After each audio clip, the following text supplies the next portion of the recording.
आज का हमारा टॉपिक है कॉन्टिन्यूअस एंड डिसकॉन्टिन्यूअस फंक्शन। लेकिन सबसे पहले हम लिमिट्स के कुछ कॉन्सेप्ट्स को समझेंगे। तो चलिए शुरू करते हैं। Number 1, one sided limit.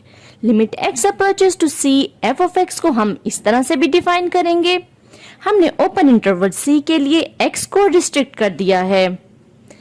जैसे हम f के बिहेवियर को c के लिए पहले ही पढ़ चुके हैं, जबकि कुछ केसेस में वन साइडेड लिमिट को इन्वेस्टिगेट करना जरूरी है, जैसे कि लेफ्ट हैंड लिमिट और राइट हैंड लिमिट। अब हम लेफ्ट हैंड लिमिट को डिस्कस करते हैं।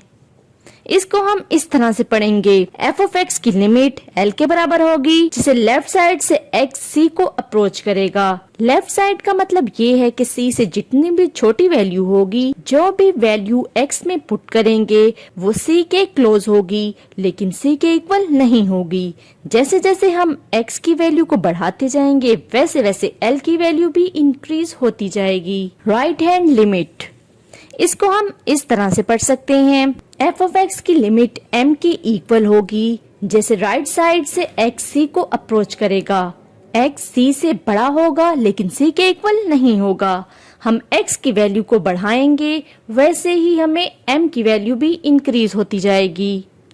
नोट, लेफ्ट और राइट साइड की लिमिट को कैलकुलेट करने का मेथड एक ही है, जैसा कि हम पहले पढ़ चुके हैं। Criteria for extension of limit of a function. Limit x approaches to c f of x is equal to l. अगर लेफ्ट साइड और राइट साइड की लिमिट किसी भी नंबर जैसा कि l के इक्वल हो तो limit of the function exist करती है, और ये उसी नंबर l के इक्वल होती है। आइए इससे रिलेटेड कुछ एग्जांपल्स को देखते हैं। एग्जांपल नंबर 1, हमें ये मालूम करना है कि दी गई लिमिट एग्जिस्ट कर रही है या नहीं। Limit x approaches to 4 f of x और limit x approaches to 2 f of x exist कर रही हैं या नहीं। इस एग्जांपल में हमें एक पीसवाइज फंक्शन दिया गया है, और इस पीसवाइज फंक्शन में दो मुख्तलिफ इंटरवल्स की बात की गई है। आइए इसको सॉल्व करते हैं।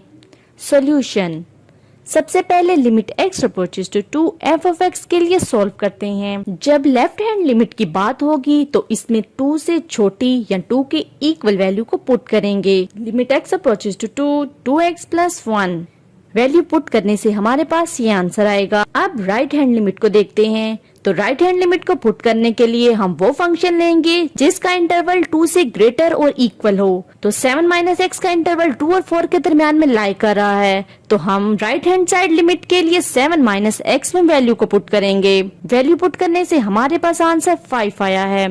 लेफ्ट हैंड लिमिट और राइट हैंड लिमिट का आंसर सेम आया है, तो limit x approaches to 2 f of x exist कर रही है और ये 5 के इक्वल है। अब हम limit x approaches to 4 f of x के लिए इसको सॉल्व करते हैं। लेफ्ट हैंड लिमिट की वैल्यू हम 7 माइनस x में पुट करेंगे, क्योंकि इसके इंटरवल की रेंज 2 और 4 के दरमियान है। x में 4 पुट करेंगे, जिससे हमारे पास 3 आंसर आ जाएगा। इसी तरह अब हम राइट हैंड लिमिट को देखते हैं। राइट हैंड लिमिट के लिए हम x में वैल्यू पुट करेंगे, क्योंकि इसकी रेंज 4 और 6 के दरमियान है। x में 4 पुट करने से हमारे पास 4 ही आंसर आएगा। तो आप देख सकते हैं कि लेफ्ट हैंड लिमिट और राइट हैंड लिमिट आपस में इक्वल नहीं है, इसलिए limit x approaches to 4 exist नहीं कर रही। उम्मीद है कि आपको इस एग्जाम्पल की समझ आ गई होगी। नोट, हमने देखा है कि कभी limit x approaches to c f of x f of c के इक्वल होती है और कभी नहीं, लेकिन limit x approaches to c f of x exist कर रही होती है। उम्मीद है कि आपको समझ आ गई होगी। फिर मिलते हैं अगली वीडियो में, तब तक के लिए अल्लाह हाफिज।